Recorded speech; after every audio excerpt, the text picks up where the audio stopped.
अस्सलाम वालेकुम। Good evening. Attention please. आवाज आ रही है मेरी? साउंड क्लियर है? स्टार्ट कर सकते हैं क्लास? वालेकुम सलाम सर। यस सर, क्लियर है। Okay, right. तो जो न्यू एस्पिरेंट्स है उनको हमारा टीचिंग मेथड बताऊंगा मैं कि हम लाइव क्लास स्टार्ट करने के बाद स्क्रीन शेयर करेंगे। स्क्रीन पर आपको पीडीएफ नजर आएगा जो आपके व्हाट्सएप ग्रुप में हमने शेयर कर दिया। क्लास के दरमियान मैं सारी चीजें समझा दूंगा और किसी को कुछ डाउट आता है तो आप क्लास के बाद, जब क्लास एंड हो जाए, मैं पूछूंगा। कुछ डाउट है तो जब आप पूछे, ठीक है?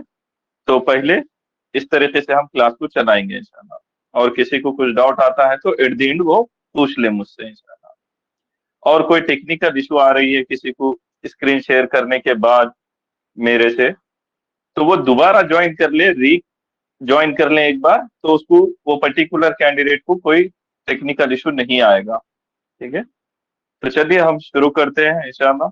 स्क्रीन शेयर कर रहा हूं मैं पहले।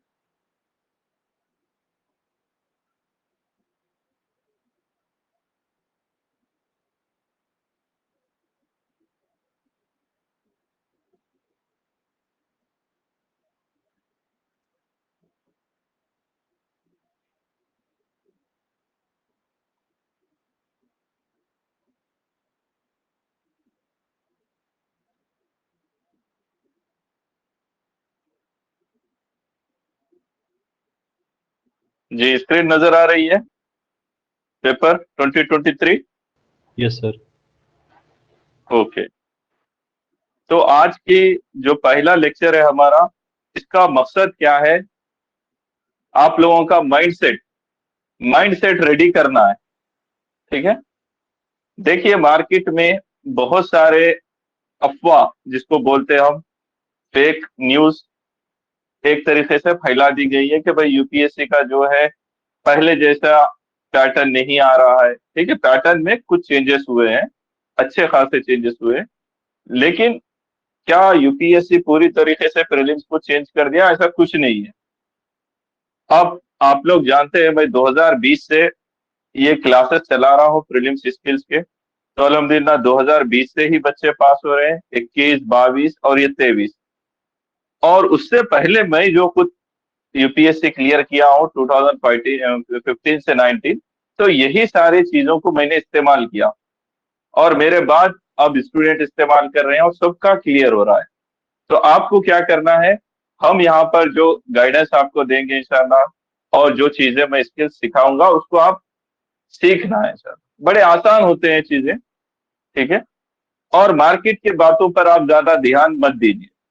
हम लोग यहाँ पर जिस तरीके से पढ़ रहे हैं, इंशाल्लाह कितना भी टफ पेपर आने दे वो क्लियर हो जाएगा, उसकी फिक्र आप मत कीजिए। तो पहली चीज मार्केट में ये बता रहे कि भाई यूपीएससी प्रीवियस ईयर क्वेश्चन से सवालात नहीं पूछ रहा, ऐसा बोल दे रहे। तो क्या 2019 से पहले ही यूपीएससी पूछता था, 19 के बाद बंद कर दिया, 20, 21, 22, 23 से बंद कर दिया यूपीएससी पीवाईक्यू पूछना? गलत बात। क्योंकि जो लोग ये बात फैला रहे कि भाई यूपीएससी पीवाईक्यू से सवालात नहीं पूछ रहा, वो रैंडम सोर्सेस से तैयारी करके जाने वाले स्टूडेंट हो सकते हैं। तो जो सोर्स मिला उनको, किसी मार्केट का कोई भी कंपाइलेशन मिल गया, कुछ भी मिल गया, वो पढ़ते हैं क्लास को और चल जाते हैं। ऐसा वो रैंडम सोर्स है। तैयारी का सही तरीका ये रहता है कि आप किसी सीनियर के साथ बैठे हैं, उसकी स्ट्रेटेजी को फॉलो करे हैं, उसके खिलाफ अगर से पेपर आया तो आप बोल सकते हैं। लेकिन यह बात कि यूपीएससी पीवाईक्यू से क्वेश्चन उठाना बंद कर दिया, गलत बात है। इस साल 2023 में यूपीएससी ने around 35 question directly, indirectly PYQ से पूछे हैं। ठीक है? 35। तो 35 यानी कि 70 मार्क्स, और एक तरीके से वन थर्ड पेपर वो पीवाईक्यूज पे रखा है। अब पीवाई से क्या मतलब, हम समझाएंगे आपको। कि कोई क्वेश्चन था यूपीएससी का, लेट सपोज 2021 का, वही क्वेश्चन दोबारा रिपीट हो गया, ऐसा भी होता है। कोई ऑप्शन था आपका 2022 का, वही ऑप्शन से सवाल तैयार कर दिया यूपीएससी ने। कोई क्वेश्चन था आपका 2017 का, उसको नए तरीके से यूपीएससी ने पूछ लिया। कोई पैटर्न चल रहा था जैसे reason in news, awards in news, वो पैटर्न को कंटिन्यू किया यूपीएससी ने। कोई थीम चल रही थी जैसे G20, संगम लिटरेचर, उसी को आप यूपीएससी ने आगे बढ़ाया। तो ये सारी चीजें आपको एनालाइज करनी पड़ेगी एक मेंटर के साथ रहकर। खुद से बहुत कम बच्चे सक्सेस होते हैं ये सब तैयारी करने में, आपको एक मेंटर की जरूरत पड़ेगी। ठीक है, तो पहली चीज PYQ से सवालात आ रहे हैं इस पेपर में 2023 में, 1/3 आपका PYQ से सवालात लिए गए, ये क्लियर है। मैं बताऊंगा अभी थोड़ी देर में। तो आपको क्या समझना है, PYQ से मैं जो भी होमवर्क दूंगा आपको, वो होमवर्क आप करेंगे। आपको मैं टॉपिक दे दूंगा, रिसोर्स भी बता दूंगा। आप रेगुलर सब्जेक्ट जब भी पढ़ रहे हैं, जैसे पॉलिटी, तो लेट सपोज मैंने पॉलिटी में बोला कि भाई आपको बिल वाला टॉपिक अच्छे से पढ़ना है, तो आप क्या करेंगे, डायरेक्ट पार्लियामेंट चैप्टर लक्ष्मीकांत में ओपन करो और सीधा बिल वाले टॉपिक पे चल जाओ। पेज नंबर 1 से पढ़ने की जरूरत नहीं है। बिल टॉपिक आपको 35 नंबर पेज पे, तो आप वहां चल जाओ पहले। तो अब ये जो यूपीएससी के एक्सपेक्टेड टॉपिक है वो आपके हाथ में आ जाएंगे। ठीक है, तो इस तरीके से आपको एफर्ट कम, एनर्जी कम, टाइम कम लगेगा और एक्सपेक्टेड टॉपिक आपके तैयार हो जाएंगे। ये हमारा पहला काम। दूसरा काम, 2023 में जो पैटर्न पूछे गए, pair, 1 pair only, 2 pair, 3 pair, 4, all, none, ये वाला आया। और इतने क्वेश्चन आए, आपको बताओ भाई, 48 क्वेश्चन आए पेयर वाले पैटर्न पे, पेयर वाले पे 48। भाई एस्पिरेंट्स पानी पी लिए बोलते थे, को वैसा माहौल कर दिया यूपीएससी ने, पानी पिला दिया। 48 क्वेश्चन। जब आप इन 48 क्वेश्चंस को एनालाइज करेंगे मेरे साथ, तो आपको नजर आएगा कि यार इसमें से अराउंड हम 35 को तो सही करके आ सकते थे। ठीक है, एक 5 स्किप कर दिए, एक 10 गलत गए, कोई मसला नहीं है, आसानी से करके आ सकते थे। बस थोड़ा सा गाइड करने वाला मिल जाना था, सही टाइम पे हो जाता था, आपको ऐसा महसूस होगा। लेकिन आप पहले ही अगर से ये हमारे क्लासेस कर चुके तो आपको ये आसानी से हो सकता था। तो पेयर वाले कॉम्बिनेशन को हम कैसा करेंगे वो भी बात करेंगे। दूसरा पैटर्न था स्टेटमेंट 1 स्टेटमेंट 2 वाला। तो 2023 में ये पैटर्न पे आपको 18 क्वेश्चन मिले, 18 क्वेश्चन। और ये भी पैटर्न बड़ा आसान है, आपको थोड़ी सी स्ट्रेटेजी चेंज करनी है और आंसर बन जाएंगे। ये 18 में से 15 पे आपको डायरेक्ट आंसर बन सकता था, इतने प्यारे क्वेश्चन थे। 15 के आंसर अगर से बनते हैं तो 30 मार्क्स मिलेंगे आपको। तो ये पैटर्न की भी हम बात करेंगे। और चौथी बात, सबसे इंपॉर्टेंट बात, कि भाई ये जो अनप्रिडिक्टेबल क्वेश्चंस आते हैं उनका क्या करना है। अब ये अनप्रिडिक्टेबल टॉपिक कैसे होते हैं, कुछ भी टॉपिक जो आपने रेगुलर सोर्स से पढ़े लेकिन नहीं आए, जैसे आपने करंट अफेयर मैगजीन भी पढ़ लिए, हमारे टॉपिक, सब्जेक्ट, फाउंडेशन सब पढ़ लिया, लेकिन उसके बावजूद भी ये क्वेश्चन आ गए, तो ऐसे सारे क्वेश्चन को हम अनप्रिडिक्टेबल कैटेगरी में डालेंगे। और इस साल अराउंड 50 क्वेश्चन इस कैटेगरी के थे, अनप्रिडिक्टेबल। और ये 50 सवालात 2023 के आप स्किल्स के बेसिस पर ही कर सकते। इसके लिए नॉलेज आपको कम पड़ जाएगी। सपोज उसने 4 स्टेटमेंट दिए, तो उस टॉपिक पे आपको 2 ही स्टेटमेंट मालूम हो सकते, 2 के ऊपर आपकी नॉलेज काम नहीं करेगी। यहां पर आपको स्किल से काम करना पड़ेगा। कहीं पर आपको बिल्कुल ही नहीं पता, बट आप स्किल्स के बेसिस पे ही आंसर भी निकाल देंगे, चारों स्टेटमेंट आप पढ़ के आंसर कर सकते। तो ये पूरा एक स्किल्स प्रोग्राम है, आपको यहाँ पर बहुत कुछ सीखने को मिलेगा, और जो चीजें आप सीखे आप उसको अप्लाई कीजिए इंशाल्लाह। ठीक है, तो अब हम आगे बढ़ रहे हैं। मेरी आवाज क्लियर है ना, कंटिन्यू कर सकते हैं? Yes sir. Okay, right. चलिए, तो अब मिसाल के तौर पर सब्जेक्ट वाइज अगर से हम बात भी करें, क्या सब्जेक्ट में भी रिपीटेशन हो रहा है, यूपीएससी सवालात पूछ रही है? हाँ, रिपीटेशन हो रहा है, यूपीएससी उसके ही ऑप्शन को रिपीट कर रही है। फॉर एग्जाम्पल, ये set A question number 1 geography का क्वेश्चन है। यहाँ पर 3 स्टेटमेंट दिया and how many of the statement given above are correct. अब यहाँ पर यूपीएससी के खुद अपने ऑप्शन से, for example, Krishna river directly feeds Kolleru lake, ये जो ऑप्शन है साइमल्टेनियसली ऐसा ही ऑप्शन सेम टू सेम 2 बार यूपीएससी ने लिखा, 2014 में, 2009 में। ये पहले ही पूछ चुका उसने और जब भी बता दिया यूपीएससी के ये स्टेटमेंट इनकरेक्ट है। ठीक है, अब यहाँ पर झेलुम रिवर है, वोलार लेक है, ये भी ऑप्शंस अवेलेबल है। फॉर एग्जांपल 2021 का पेपर देखिए आप, झेलुम रिवर मिल जाएगा उसमें, वोलार लेक मिल जाएगा आपको अदर पेपर्स में। तो ये सारे ऑप्शंस आपके सामने से लिए गए, ये तो सिर्फ ऑप्शंस है, एक एक बता रहा हूं मैं। अब तो ऐसी बात हो गई कि यूपीएससी ने पूरा क्वेश्चन ही उठा लिया। ठीक है, यूपीएससी ने पूरा क्वेश्चन ही उठा लिया। फॉर एग्जाम्पल, तुम में से कोई एस्पिरेंट है, लेट सपोज उसने 2022 का पेपर दिया था, 21 का पेपर दिया था, तो बहुत सारे क्वेश्चन इन्हीं पेपर से लिए गए। अब मैं वो तो बताना चाह रहा हूं कि एस्पिरेंट क्या करता है, जब पेपर देता है और अनेबल टू क्वालिफाई, वो पेपर को हाथ नहीं लगाता, कभी उठाता ही नहीं। वहां पर उसने सबसे बड़ी गलती कर दी, वहीं से उसको तैयारी करनी चाहिए थी, लेकिन उसी ने वो पेपर छोड़ दिया। अब मैं आगे बता रहा हूं आपको, पीडीएफ चेंज कर देखो यूपीएससी ने कैसे कैसे सवालात रिपीट किए, छोटे छोटे एग्जाम्पल देकर समझाऊंगा मैं।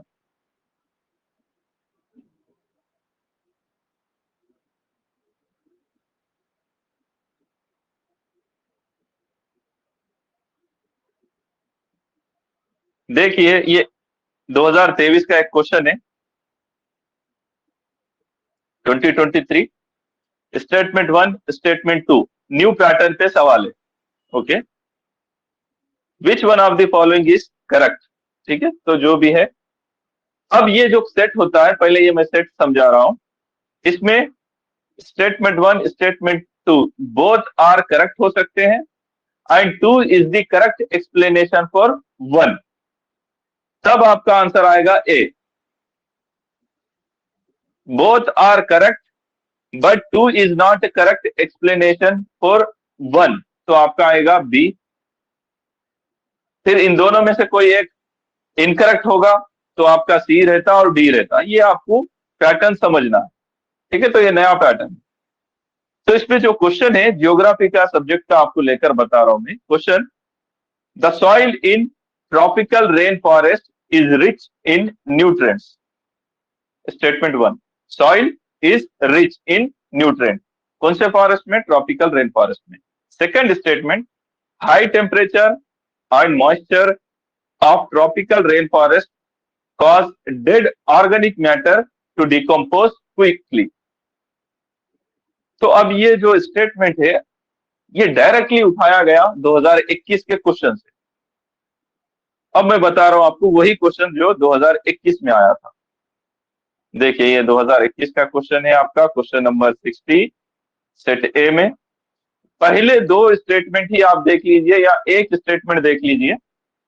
Leaf litter decomposes faster than any other biome. As a result, the soil surface is often almost bare। ये पूरा एक्सप्लेनेशन देकर उसने क्वेश्चन पूछा, ये कौन से किस्म का फॉरेस्ट है, और ये आंसर था ट्रॉपिकल रेन फॉरेस्ट। कब? 2021 का। अब इस क्वेश्चन को यूपीएससी ने नए फॉर्मेट में फिर से पूछा। So leaf litter decomposes faster than any other biome and as a result the soil is almost bare। अब यहां पर आप देखिए सवाल, soil in tropical rainforest is rich in nutrients। लेकिन करेक्ट बात क्या है? सॉइल रिच होती क्या? नहीं। तो स्टेटमेंट 1 क्या है? इनकरेक्ट। स्टेटमेंट 1 इनकरेक्ट, तो आपका डायरेक्ट आंसर क्या था मालूम? Statement 1 is incorrect. किधर है? यहां। Statement 1 is incorrect but statement 2 is correct. Direct answer आपका डी आ जाएगा। तो soil is rich in nutrient, wrong statement. 2021 में एक्सप्लेनेशन दिया गया था, statement 2 is right.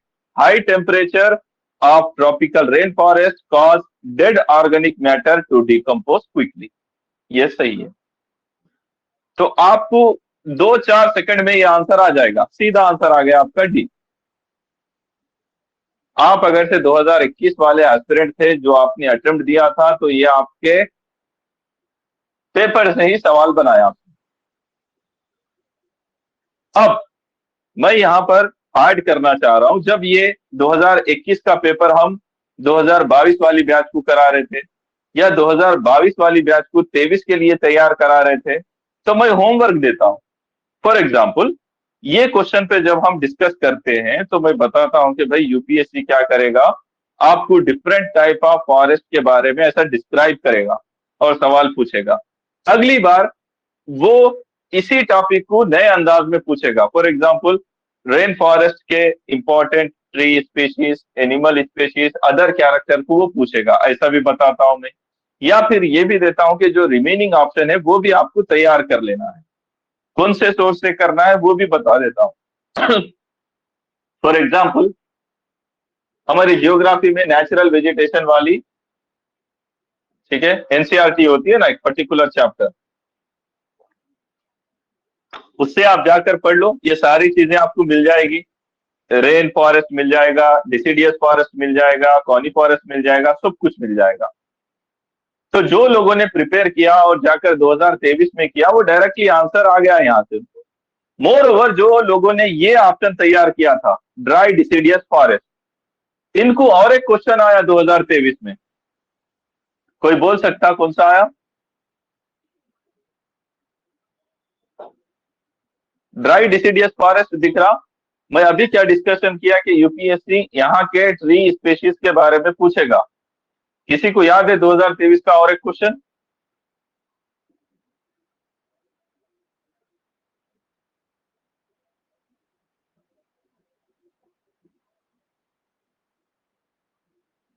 Yes sir, उसने पूछा था consider the following, jackfruit वगैरह कुछ पूछा था, जैक फ्रूट, महुआ। देखिए, वेरी गुड। देखिए, तीसरा क्वेश्चन ही वो, देखिए आप, तीसरा क्वेश्चन।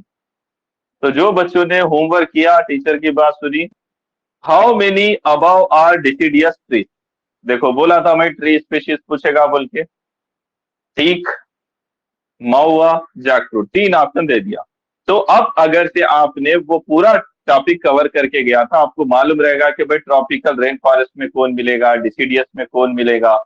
तो यहां पर से जो ट्रॉपिकल रेन फॉरेस्ट वाला है उसको एलिमिनेट कर दो, जो डिसिडियस वाला है उसको आंसर कर दो, हो गया था। तो एक क्वेश्चन पे 4 मार्क्स, हो गया था काम, ऐसा। ठीक है, तो यहां से आपको मैं समझा रहा हूं कि टीचर जो होमवर्क दे रहे हैं उसको आप सीरियसली लेने का। क्लास के बाद आप क्या करो, 2 घंटे मेरे होमवर्क पे लगा दो। उस वक्त सारी चीजें छोड़ दो, पढ़ना लिखना, बस हमारा काम कर लो, है ना, हो जाएगा। तो ये मैं दूसरा सैंपल दिया। अब और हम पीछे कर रहे हैं और हम डिस्कशन को आगे बढ़ा रहे हैं। तो ज्योग्राफी का मैं बता रहा हूं कि भाई पीवाईक्यू रिपीट हो रहे हैं। अब और दूसरी बात,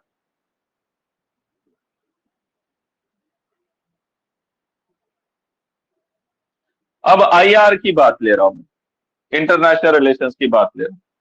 ठीक है, आईआर की बात।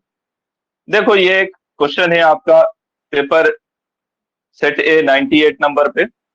इन recent year, Chad, Guinea, Mali, Sudan caught international attention, common reason to all of them, क्या कॉमन रीजन था बोलकर पूछा, 4 ऑप्शन दिया। ये 2023 का क्वेश्चन है। अब जिस स्टूडेंट ने 22 एनालाइज करके गया था उसको भी सीधा पैदा हो गया। क्यों? क्योंकि ये जो कंट्रीज है यही सवाल उसने 22 में पूछ लिया था। फॉर एग्जाम्पल बता रहा हूं मैं वो क्वेश्चन, ये 22 का 87 पर क्वेश्चन है, countries reason for being in news. आपको गिनी नजर आ रही है, ये कंट्री, चार्ट नजर आ रहा है, आ रहा है ना? तो गिनी इस वक्त सही ऑप्शन क्यों था यहाँ पर? Suspension of constitution by the military. तो मिलिट्री कॉन्स्टिट्यूशन को सस्पेंड कर दी, गवर्नमेंट को सस्पेंड कर दी। It is called option D, successful coup. तो इन चारों कंट्रीज में से जो ऑप्शन यहाँ पर मेंशन है गिनी, वो डायरेक्टली आपका यूपीएससी का ऑप्शन था। देखें, इस तरीके से यूपीएससी आपकी मदद करता है। हर सब्जेक्ट में ऐसे ही चीजें आपको मदद करेगी यूपीएससी। तो यहां पर आईआर की मिसाल दिया मैं आपको, ठीक है। अब और एक सवाल ले रहा हूं आईआर का। यहां पर question number 61, how many countries share land border with Ukraine? तो यहां 6 कंट्रीज दे दिया था उसने। अब यहां पर पैटर्न नया लाया उसने, ओनली 5 शेयर करता है, ओनली 4, जो भी है। तो यहां से हम क्वेश्चन को पहले ही एक्सपेक्ट कर चुके थे कि यहां से सवाल आएगा। क्यों? क्योंकि 2022 में यूपीएससी ने पहले ही अफगानिस्तान के बारे में इसी पैटर्न पे सवाल पूछा। देखिए आप, पहले अफगानिस्तान का सवाल ले लीजिए। ये 2022 में 5 कंट्री दिया, which of the above have borders with Afghanistan. उस वक्त अफगानिस्तान न्यूज में था because Taliban overtaken government in Afghanistan. अब यूक्रेन न्यूज में था क्योंकि रशिया यूक्रेन वार की वजह से। तो बॉर्डरिंग कंट्रीज पूछा उसने पहले ही। तो यहां पर जो भी आंसर था आपने तैयार कर लिया था पहले ही, उसी एक्सपेक्टेड लाइन पे यूक्रेन को भी तैयार करके जाने का था। तो कंट्रीज जब बॉर्डर रखते हैं तो उसको याद करना बहुत मुश्किल हो जाता है, लेकिन उनके लिए थोड़े से तरीके होते हैं। हर कंट्री जो न्यूज में है या कोई सी है, कोई चीज न्यूज में है, तो हम उसके लिए कुछ ना कुछ जुगाड़ बना लेते हैं। जुगाड़ समझते हैं ना? तो यूक्रेन के लिए ऑलरेडी जुगाड़ न्यूज में था कि भाई आपको कैसा याद रखना है उसके बॉर्डरिंग कंट्री। उसके लिए ये कोड याद रख लो, code Hungary Russian polar bear. Hungary Russian polar bear roaming slow mode in Ukraine. तो यहां पर यूक्रेन से बॉर्डरिंग कंट्रीज यहां पर आते हैं, Hungary, Russia, Poland, Belarus, Romania, Slovakia और ये एम से और एक कंट्री। ये 6 कंट्री बॉर्डर करते हैं समथिंग। अब अकॉर्डिंगली आप ऑप्शन देखना और जाकर एलिमिनेट कर देना। ऐसा होता है। जैसे एल से तो कोई कंट्री ही नहीं थी अपने पास, ये दोनों एल कट हो गए तुम्हारे, ठीक है। चेक रिपब्लिक सी से भी कोई नहीं है, ये तीनों कट हो गए। हंगरी है, रोमानिया है, बल्गारिया है, लेकिन बी से हमारे पास क्या था? बेलारस था, बल्गारिया नहीं है, तो वो भी कट हो जाएगा। तो आप कोड के साथ भी रेडी थे, पैटर्न के साथ भी रेडी थे, ओनली 2 शेयर बॉर्डर। तो आपका आंसर आएगा ए, ओनली 2 हो गया था। ऐसे मार्केट में सब चीजें अवेलेबल रहती, मैं आपको सोर्सेज बता दूंगा कि भाई जुगाड़ क्या करना है। जो बंदे को फिजिकल ज्योग्राफी के हिसाब से बॉर्डर याद रहते हैं तो ठीक है, अदरवाइज जुगाड़ से काम बना लेना, ठीक है। ये मैं सब दे दूंगा आपको, इंशाल्लाह बता दूंगा ऐसा कर लेने का। अब फर्दर होमवर्क देता हूं मैं कि भाई ये अब यूक्रेन आया है तो यूपीएससी 2-3 साल इसको घसेटेगा, बहुत पढ़ाएगा बच्चों पे। तो हम इसको अच्छे से पढ़ लेके जाना। फॉर एग्जाम्पल मैं ऐसा एक स्क्रीनशॉट बता दूंगा या आप खुद से भी तैयार कर सकते हैं। फर्दर यूक्रेन के ऊपर टॉपिक में तैयार होना, उसका कैपिटल है, उसकी इंपॉर्टेंट रिवर है, जैसे नीपर, ये एक इंपॉर्टेंट रिवर है, उसके कैपिटल से गुजरती है। तो ये नीपर जो रिवर है वो अपने आप में एक क्वेश्चन हो जाएगा बाद में, मैच द फॉलोइंग, वो किसी और कंट्री के सामने बताएगा। और ये फैक्चुअल इंफॉर्मेशन जैसे यूक्रेन के बारे में, ये सारी चीजें आपको याद रखना, बॉर्डरिंग के साथ साथ अदर चीजें, ये हम तैयार करेंगे। आपको मैं वर्क देते जाऊंगा, आप उससे भी तैयार कर सकते हैं, ठीक है। तो आईआर का भी एग्जाम्पल दे दिया हमने। अब पॉलिटी का एग्जाम्पल दे रहा हूं। देखिए, पहले ही पॉलिटी में बिल एक टॉपिक चल रहा था पहले से, 2021 में 22 में वो पहले ही बिल के ऊपर पूछ चुका था, जैसे कॉन्स्टिट्यूशनल अमेंडमेंट बिल। इस टॉपिक पे उसने 3 स्टेटमेंट पूछे, ठीक है। जो भी आंसर था, यहां से हमको क्या लीड मिल रहा था कि भाई बिल टॉपिक पढ़ना है, सीधा सीधा कॉन्स्टिट्यूशनल अमेंडमेंट हो गया। अब रिमेनिंग टाइप्स ऑफ बिल, और कितने किस्म के बिल बाकी है बताइए मुझे।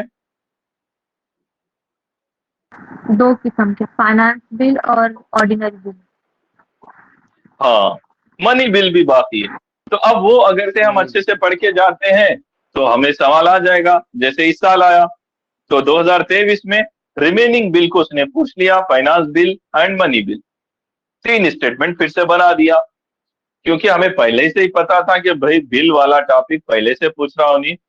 2018 में मनी बिल पूछा, फिर उसके बाद अभी भी constitutional amendment bill, so on. तो आपका तैयार है। तो यहां पर जो स्टेटमेंट दी गई आपको मालूम रहना इसके बारे में। For example, when Lok Sabha transmits finance bill तो राज्यसभा कैन अमेंड और रिजेक्ट बिल। यस, क्योंकि फाइनेंस बिल का पास करने का procedure same as ordinary bill, दोनों को इक्वल पावर होते हैं, तो सही बात है। Second, when Lok Sabha transmit money bill to Rajya Sabha, it cannot amend or reject the bill. It can only recommend. Yes, it can make only recommend in case of money bill. Third, in case of disagreement between Lok Sabha and Rajya Sabha, there is no joint sitting for money bill, but a joint sitting become necessary for finance bill. तो क्या finance bill के लिए joint setting हो सकती है?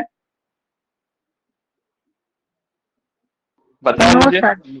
No sir. No sir. अभी मैंने अपनी जबान से क्या कहा?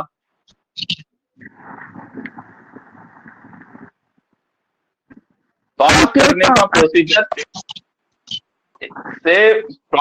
का प्रोसीजर सेम होता है फाइनेंस बिल का ऑर्डनरी बिल का। तो जो जॉइंट सेटिंग है हमारे पास वो 2 बिल के लिए है, एक है फाइनेंस बिल, एक है ऑर्डनरी बिल। बस इन दोनों के लिए ही जॉइंट सेटिंग है। मनी बिल के लिए कोई नहीं है, क्योंकि लोकसभा को हायर अथॉरिटी है। कॉन्स्टिट्यूशनल अमेंडमेंट बिल के लिए दोनों अलग अलग मेजॉरिटी से सेपरेटली पास करेंगे, होगी कहानी। तो ये तीनों स्टेटमेंट सही है, तो ऑल 3। तो अब ये जो पैटर्न भी आप गौर कर रहे, पेयर वाला, यूपीएससी ने इस साल 23 में पेयर वाले सवालात मैक्सिमम अपने पीवाईक्यू थीम से ही पूछे। जो भी थीम उसने रिपीट किया उस पर पेयर वाले ऑप्शंस लगाया। तो उसने भी सोच लिया कि भाई बच्चे पढ़ के आएंगे, लेकिन कितना पढ़ के आएंगे, कितना उनका गहरा नॉलेज है, मैं भी चेक करूंगा, इसलिए उसने पेयर वाला लगा दिया कॉम्बिनेशन। तो यहां से हमें एक होमवर्क ये मिलता है कि भाई पहली चीज तो थीम निकालना है, डेप्थ में पढ़ना है और रिवीजन एकदम टाइट करना है। क्यों? क्योंकि जब तक आपको 1, 2, 3 या 4, जब तक ये चारों नहीं पता होते आंसर नहीं निकलेगा। अब हमारा काम क्या है कि भाई आपके सामने टॉपिक है, टॉपिक को आप इन डेप्थ में पढ़ेंगे, रिवीजन भी एकदम स्ट्रांग करके आएंगे, ठीक है। और बताऊंगा मैं एग्जांपल, जैसे शेड्यूल के ऊपर जो सवालात आते थे, 5th शेड्यूल, 6th शेड्यूल, उसने बार बार पूछा। वो एग्जांपल दे रहा हूं मैं आपको। फॉर एग्जांपल ये 2019 का बता रहा हूं, इसी तरीके से 21 में भी सवाल है, 22 में भी सवाल है, आप जाकर देखिए। Under which schedule of the constitution can transfer of tribal land to the privates for mining can be declared null and void. तो ये है आपका 5th शेड्यूल। अब यहां पर आपकी पूरी शुरुआत हो जाती है कि भाई शेड्यूल एरिया क्या होता है, इसका एडमिनिस्ट्रेशन कैसा चलता है, किसके पास अथॉरिटी होती है, ये हम सब पढ़ के जाना। क्योंकि 2022 तक भी उसने 5th और 6th शेड्यूल को पूछा। तो अब 23 में उसने सवाल पूछा आपको ये वाला, with reference to schedule areas. Statement शुरू हो गए उसके, स्टेटमेंट 1, 2, 3। अब पेयर में कॉम्बिनेशन में पूछ रहा आपको। How many above statements are correct. तो ये बताइए कि भाई ये एक्सपेक्टेड टॉपिक थी या नहीं थी, क्योंकि बार बार वो आपको 5वां शेड्यूल और 6वां शेड्यूल ही पूछ रहा है, that is related to administration of schedule area. ठीक है, तो ये तैयार करके जाने का टॉपिक था और बच्चों ने तैयार करके भी गया। तो statement 1, within a state notification of an area और schedule area takes place through presidential order. क्या ये स्टेटमेंट सही है? सही है सर। सही है, क्योंकि हम पढ़ते president, president has the authority to declare an area as schedule area, तो ये सही है। Second, largest administration unit in schedule area is district, lowest cluster of villages that is block. तो बस ये तो एडमिनिस्ट्रेटिव यूनिट बता रहा, लार्जेस्ट और लोवेस्ट, ये भी सही है। Third, CM of the concerned state are required to submit annual report to the Union Home Ministry on the administration of the scheduled area। तो ये इनकरेक्ट स्टेटमेंट है, क्योंकि जब आप शेड्यूल एरिया वाला टॉपिक पढ़ेंगे, यहां पर क्या मेंशन है, governor of concern state required to submit annual report to the president है, ये पूरा इसने गलत लिखा। तो कितने स्टेटमेंट सही है यहाँ पर? 2। ओनली 2 हो गया आपका। तो आपको पता था कि भाई शेड्यूल एरिया वाला टॉपिक पहले से है, आप तैयार करके गए, तीनों स्टेटमेंट का रिवीजन अच्छे से करके गए, तो आपका आंसर तैयार है। और लेट सपोज आपके किताबों में सेकंड स्टेटमेंट मौजूद नहीं है, लेकिन वो कोई भारी चीज नहीं पूछ रहा आपसे, लार्जेस्ट यूनिट ऑफ एडमिनिस्ट्रेशन पूछ रहा, लोवेस्ट यूनिट पूछ रहा, वो तो आपका कॉमन सेंस भी बता देगा कि डिस्ट्रिक्ट हो सकता, ब्लॉक हो सकता, एजेंसी एरियाज बोलते हैं हमारे पास ना, कॉमन चीजें आप समझ जा सकते थे। तो ऐसे चीजें आपको ध्यान में रखना है। ठीक है, और एक चीज डिस्कस कर रहा हूं आपसे, तो अब तो ये आपको मैं हर सब्जेक्ट में ऐसा बता रहा हूं कि भाई ज्योग्राफी में भी, आईआर में भी, पॉलिटी में भी, हिस्ट्री में भी, हर सब्जेक्ट आप उठाकर देखो, यूपीएससी ने पीवाईक्यू से सवालात पूछे और 2023 में तकरीबन 35 सवालात पीवाईक्यू से है। कितने सवालात? 35। चलिए मैं यहां पर मैं एक एनालाइज करके देता हूं। 35 क्वेश्चन थे, किसी स्टूडेंट ने तैयार करके गए, लेट सपोज वही अपनी क्लासेस का कोई बच्चा था जिसने प्रीलिम्स स्किल्स किया, अब उसने 2023 अटेम्प्ट दिया, तो वो 30 सवालात लेट सपोज उसने अटेम्प्ट किए, 5 स्किप कर दिए, चलो 5 छोड़ दिया बच्चे ने, क्योंकि पीवाईक्यू अच्छे से तैयार करके जाता, आमतौर पर बच्चे की गलतियां कम रहती, तो 5 गलत गए उसके, 25 सही गए। ठीक है, 5 गलत गए तो 5 के मार्क्स यहां से माइनस करो, तो लेट सपोज उसको 23 के मार्क्स आसानी से मिलेंगे, तो 23 दूनी 46, तो 46 मार्क्स उसको पीवाईक्यू से ही आ जाएंगे, 46। और इस बार का एक्सपेक्टेड कट ऑफ कितना था पता है आपको? 85 ओनली। आधे मार्क्स तो आपको कट ऑफ के पीवाईक्यू दे रहा कम से कम। ठीक है, तो यहां पर हर साल 30 से 35 सवालात आपको पीवाईक्यू से आएंगे इंशाल्लाह। आप इस पर नोट मेकिंग और तैयारी करेंगे।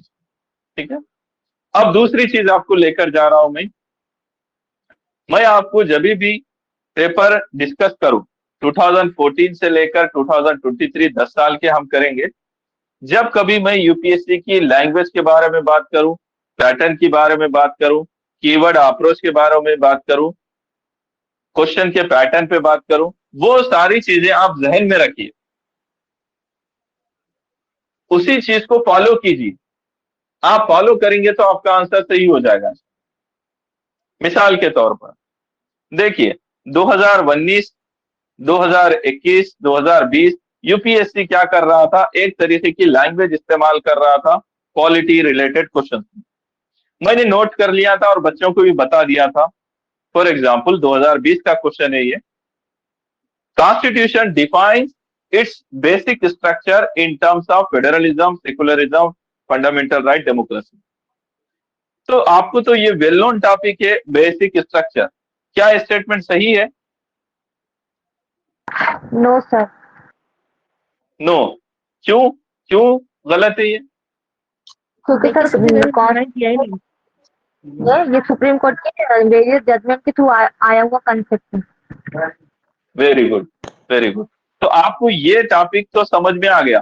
तो हमेशा आप क्या करते हैं, टॉपिक पे नजर रख रहे, लेकिन हम स्किल्स के प्रोग्राम में क्या करते हैं, यूपीएससी की लैंग्वेज पे नजर रखते हैं। फॉर एग्जाम्पल यहाँ पर मैंने बताया बच्चों को कि अल्हम्दुलिल्लाह जब भी यूपीएससी बोलेगा कि constitution defines its basic structure या so and so, constitution defines so and so, be careful. High chances है कि वो ऐसी चीज बताएगा जो कॉन्स्टिट्यूशन ने डिफाइन नहीं की, और आपको लगेगा कि यार इतना बड़ा कॉन्स्टिट्यूशन है, कहीं तो डिफाइन हो गया होगा। नहीं। So wherever UPSC write such a language, constitution defines its basic structure या सो ऑन, आपको पकड़ना है। क्यों? क्योंकि 2019 में जो मेरा लास्ट अटेम्प्ट था, मैंने भी ये सब चीजें पकड़ ली थी। फॉर एग्जाम्पल अब 2019 का सैंपल बता रहा हूं। ये 2019 का क्वेश्चन है। Look at statement 3। The term office of profit is well defined in the constitution. तो आप मुझे बताओ, ये टर्मिनोलॉजी, ये टर्म वेल डिफाइंड है क्या कॉन्स्टिट्यूशन में? नो सर, कहीं नहीं। No sir. नो। तो वेल डिफाइंड बोलकर 2019 में ही बोल दिया था, मैंने इसको कट किया, तो 3 cut 3 cut 3 cut, direct answer.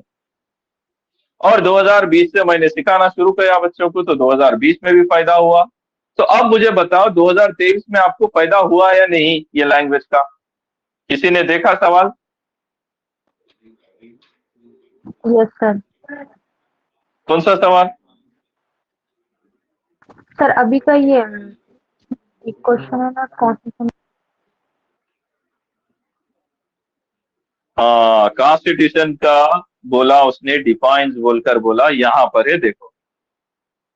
तो नए पैटर्न में पूछा उसने, स्टेटमेंट 1, स्टेटमेंट 2। स्टेटमेंट 1 लिखता है वो, supreme court has held in some judgement that the reservation policies under article 16 clause 4 would be limited by article 335 for maintenance of efficiency of administration. तो supreme court का एक view बताया उन्हें, okay, related to some judgements, okay, ये लिख दिया। लेकिन second statement को केयरफुल रीड करो। Article 335 defines the term efficiency of administration. कुछ समझ में आया? यस सर, ये स्टेटमेंट रॉन्ग है। Article 335 defines the term efficiency of administration बोला। तो अब तुम्हारे को पहले से ये यूपीएससी का पैटर्न मालूम होता, तो स्टेटमेंट नंबर 2 गया आपका कट। तो डायरेक्ट आंसर आपका आता कि भाई स्टेटमेंट 2 इज इनकरेक्ट, बोले तो आंसर आ गया आपका सी। सोचने की जरूरत नहीं है। मोर ओवर आप ये सोचिए कि भाई अगर से कॉन्स्टिट्यूशन में कोई चीज है जैसे इफिशिएंसी, एक बार अगर से यूपीएससी कॉन्स्टिट्यूशन ने वो इफिशिएंसी को डिफाइन कर दिया, तो वो क्या हो गया, कांस्टेंट हो गया, वो हमेशा के लिए डिफाइन हो गया, जैसा होता है ना। बट इफिशिएंसी ऑफ एडमिनिस्ट्रेशन या इफिशिएंसी इन जनरल क्या होती है, रिलेटिव चीज है ना भाई। कंटेक्स्ट के हिसाब से इफिशिएंसी होती है, कोई भी कंटेक्स्ट में इफिशिएंसी अलग हो सकती है ना। So how you can define efficiency? तो देखो इस तरीके से वो लैंग्वेज का इस्तेमाल कर रहा है। Article 335 defines the term efficiency of the administration. तो ये लैंग्वेज गलत है। इसका आंसर यूपीएससी देगा आपको सी, स्टेटमेंट 2 इज इनकरेक्ट। और बहुत सारे इंस्टीट्यूट वालों ने इसका आंसर क्या कर दिया, ए बता दिया। आप लोग अगर से मार्केट की देखे होंगे, कोई देखा क्या? दोनों स्टेटमेंट सही बोल दिया सवाल है। यस सर, दृष्टि वाले और विजन वाले यही बता रहे हैं। हाँ, नाम मतलब किसी भी इंस्टीट्यूट का, but there are some institutes, उन्होंने आंसर इसका भी सही बता दिया। अब आप क्या करो, वापस जाओ। एक तो मैंने आपको पैटर्न के ऊपर आंसर बता दिया। आपका क्या करो, गूगल में जाओ या फिर आपने जो एप्लीकेशन होता है ना, प्ले स्टोर में जाके एप्लीकेशन डाउनलोड करो, कॉन्स्टिट्यूशन वाला आर्टिकल 335 ओपन करो. You have this terminology, efficiency of administration, but it is not defined in Article 335.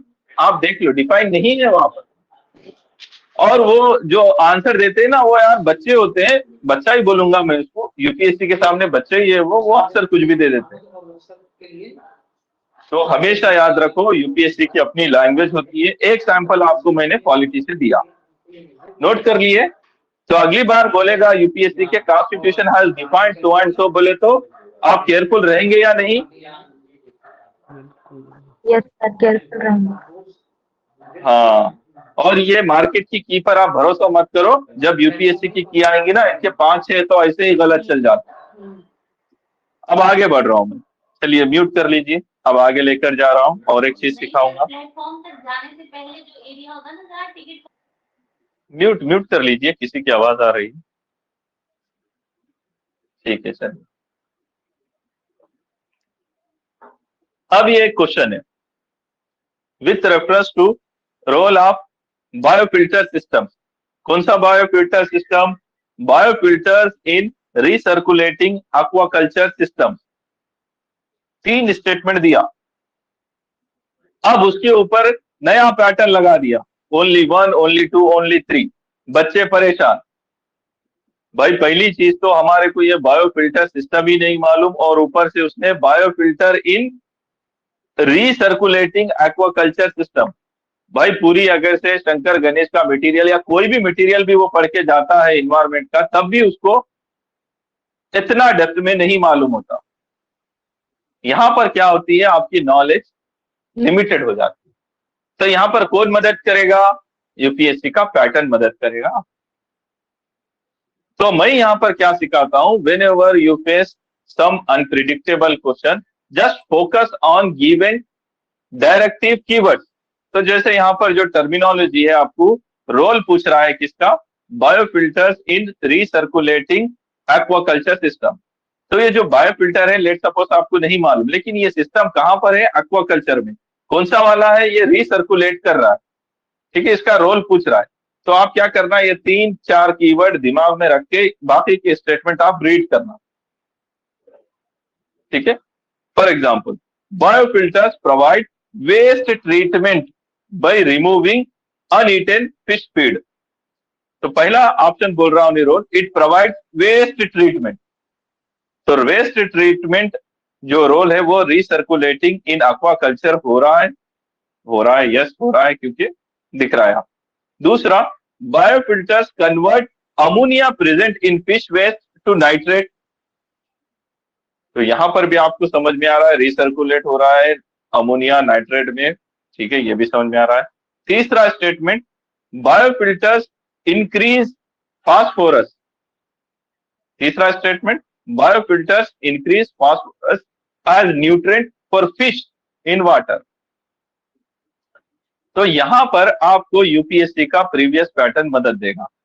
For example, मैंने आपको 2018 का पेपर जब कराया तो यूपीएससी की लैंग्वेज सिखाई. देखो, वो लैंग्वेज का सैंपल भी लेकर आया, मैं बता रहा हूं आपको. 2018 का जब कराया तो यहाँ पर 2 क्वेश्चन थे. एक क्वेश्चन 81 नंबर पे, एक क्वेश्चन 82 पे, one after another. For example, यहाँ पर 81 में लिखा हुआ है, which of the following is or are possible consequences of heavy sand mining in river bed. तो consequences होना आपको, possible consequences होना किसके? सैंड माइनिंग पे. कहा? रिवर बेड पे. तो पहला ऑप्शन लिखा उन्हें, decrease the salinity in river. तो पहले ऑप्शन पे ही आप क्या सोच सकते कि भाई सैंड माइनिंग इन रिवर बेड से सैलिनिटी डिक्रीज होती क्या? बताओ मुझे. सैंड माइनिंग से क्या होती है? फिर क्या होती है? सैलिनिटी इन रिवर डिक्रीज नहीं होती तो क्या होती है? तो उस पर तो कुछ इफेक्ट नहीं पड़ेगा ना. इंक्रीज होती है. सैंड माइनिंग इन रिवर बेड से रिवर की सैलिनिटी इंक्रीज होती है एक्चुअली. तो यहां पर यूपीएससी ने क्या किया था, इंक्रीज इन सैलिनिटी लिखने का उसने डिक्रीज लिख दिया। तो अगर से 2018 का पेपर आप एनालाइज करके जाते तो 1 is wrong because increase in salinity replace with decrease. तो आप 1 को कट करते, 1 को कट करते, 1 को कट करते, आंसर यहीं पर खत्म था। और यहां पर मैंने नोट कराया कि भाई यूपीएससी इज रिप्लेसिंग सब कीवर्ड्स इंक्रीजिंग डिक्रीजिंग कर रहा फेनोमेना के पीछे। उसके बाद और एक क्वेश्चन भी समझाया था यहां पर मैं, फॉर एग्जाम्पल ये 82 very next question, with reference to agriculture soils, consider the following statement. First statement, high content of organic matter. So high organic matter in soil drastically reduces its water holding capacity. तो आप दोबारा गौर करो, question क्या बोल रहा, high organic content in soil reduces its water holding capacity. तो organic matter से soil की वाटर होल्डिंग कैपेसिटी पहले तो रिड्यूस होती क्या, और वो भी ड्रास्टिकली रिड्यूस होती क्या, इंक्रीज होती है। हाँ, तो यहां पर भी वही किया उसने। तो ये भी स्टेटमेंट आप कट कर देते तो यहां पर भी कहानी खत्म थी। ये मैं सिखा दिया अल्हम्दुलिल्लाह। तो दोनों में कुछ मेहनत ही नहीं है, 4 मार्क्स बैठे बिठाया गया। और ये चीज मैं कराता हूं बच्चों को हर साल, तो आपको दिमाग में रहता। तो जब आप 2023 का एग्जाम दे रहे तो यहां पर जब आते तीसरे स्टेटमेंट में, biofilters increases phosphorus as nutrient for fish in water, तो यहां पर क्या आना था एक्चुअली, डिक्रीज डिक्रीज आना था। अगर से phosphorus as a nutrient increase होगा इन वाटर और इन ए लेक, तो वो लेक में क्या फिनोमिना हो जाता, याद आ रहा कुछ इन्वायरमेंट का, हाई कॉन्सेंट्रेशन ऑफ न्यूट्रिएंट, नहीं और एक टर्मिनोलॉजी है, यूट्रोफिकेशन, याद आया कुछ, यस सर, न्यूट्रिएंट ज्यादा हो जाते हैं। न्यूट्रिएंट ज्यादा हो गया तो यूट्रोफिकेशन, और वो पूरा वाटर बॉडी लेक खत्म हो जाएगी। तो ये तो स्टेटमेंट गलत है, तो इंक्रीज नहीं आना था, वो डिक्रीज आना था, बायोफिल्टर डिक्रीज करेगा। तो स्टेटमेंट नंबर इज 3 इनकरेक्ट, तो ऑल 3 रॉन्ग है, ओनली 2 करेक्ट हो गया।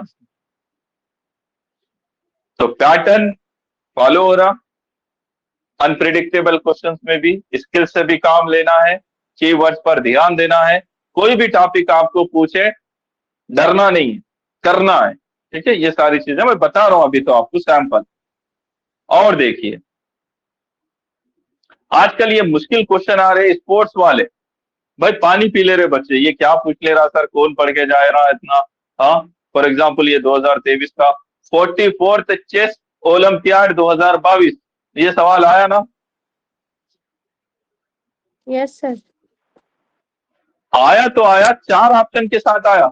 बच्चों को तो एक ऑप्शन नहीं मालूम इस टॉपिक पे, पहले क्यों नहीं पता, क्योंकि यूपीएससी में बच्चे स्पोर्ट्स वाले टॉपिक या अवार्ड्स वालों को इग्नोर कर देते, नहीं पढ़ते। लेकिन यूपीएससी ने ट्रेंड पकड़ लिया था, वो पहले से ही पूछ रहा था, और इतनी गहराई में पूछा कि बच्चे वो पानी में डूब गए। लेकिन इसका भी आंसर फॉर एग्जाम्पल हम पहले ही कर चुके थे, जैसा ये एक सवाल है 2021 का, 21 का पैटर्न बता रहा हूं मैं आपको। यहां पर भी अवार्ड से स्पोर्ट्स से रिलेटेड था, एक सवाल था,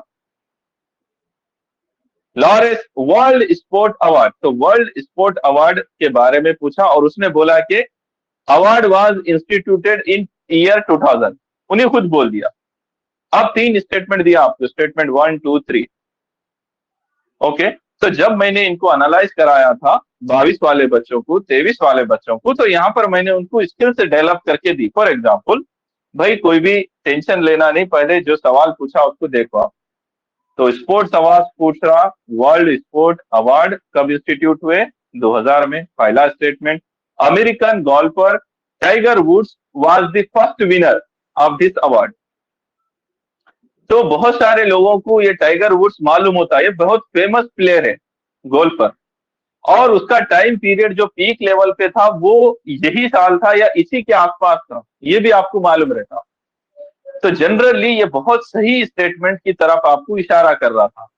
दूसरा स्टेटमेंट है, The award was received mostly by Formula 1 players so far. तो यहां पर उसने क्या बोला, सबसे ज्यादा अवार्ड किस कैटेगरी में मिले बोल रहा? फार्मूला 1। तो फार्मूला 1 प्लेयर्स को सबसे ज्यादा अवार्ड मिले, ये स्पोर्ट्स अवार्ड। तीसरा स्टेटमेंट है, Roger Federer received this award maximum number of times compare to others. तो यहां पर एक पर्टिकुलर खिलाड़ी का नाम लेकर बोल रहा है कि he received this award maximum number of times compare to other. और ये फेडरर कौन से स्पोर्ट से है? टेनिस से। टेनिस से। अब आप यहां पर गौर कर सकते, भाई फेडरर एक बहुत ही बड़े टाइम तक नंबर 1 रहा, और इसने भी यहां पर ये मेंशन किया कि this award maximum number of time किसने लिया? फेडरर। तो अगर से फेडरर को आप जानते हैं भाई बहुत बड़ा खिलाड़ी है, 10-12 साल इंपॉर्टेंट नंबर 1 पे रहा, तो यहां पर आप देखो तो ये statement 2 and 3 are in direct conflict with each other. अगर से रॉजर फेडरर सबसे ज्यादा बार लेगा तो टेनिस वाले ज्यादा लेंगे ना भाई, फार्मूला 1 वाले कैसा ले सकते? सही है नहीं है? Yes sir, mostly and maximum. हाँ, तो अब यहां पर आप गौर करो कि भाई ये फेडरर आपको पता है लंबा खिलाड़ी है, इसने अगर से ले लिया तो ये तुम्हारा गलत होगा। तो अब आप क्या करेंगे, इन दोनों में से एक को कट करना है। तो फेडरर क्योंकि अभी तक भी खेल रहा था और आपको पता है, तो बेसिकली ये ज्यादा चांसेस है कि एक खिलाड़ी ने सबसे ज्यादा लिया और वो टेनिस वाले है। तो यहाँ पर फार्मूला 1 को आप कट करो, तो गया 2 गया 2 गया 2 गया, आंसर आया 1 and 3। अब यही स्ट्रैटेजी जो 21 के सॉल्व करते को हमने अप्लाई की, वो आपको काम में आएगा 23 में। तो 23 में भी अब उसने अनजान सवाल पूछ लिया आपको, 44th चेस ओलंपियाड 2022, 4 स्टेटमेंट दिया और कॉम्बिनेशन है पेयर वाला। करेक्ट। तो घबराना नहीं है, कीवर्ड देखना है क्या है भाई। 44th चेस ओलंपियाड 2022 पहला स्टेटमेंट है, it was held first time in India. ठीक है, लेट सपोज हमें नहीं मालूम तो होल्ड पे रखो ये स्टेटमेंट को, ओके होल्ड पे, नहीं मालूम। दूसरा statement, official mascot was named Thambi. तो चलो ये भी नहीं मालूम, लेकिन ये इंडिकेट कर रहा कि मास्कट थम्बी कुछ इंडिया वाला लग रहा, और यहां पर भी बोल रहा कि नहीं फर्स्ट टाइम इंडिया में हेल्ड हुआ था, कुछ लग रहा है इंडिया इंडिया चल रहा है, लेकिन अभी नहीं मालूम, होल्ड पे। Third, trophy for winning team in the open section is Vera Menchik cup. तो ट्रॉफी का नाम क्या बता रहा ओपन सेक्शन में? Vera Menchik cup. Next statement, trophy for winning team in the women's section, women's section is the Hamilton Russell cup. तो women's section में trophy का नाम क्या बता रहा?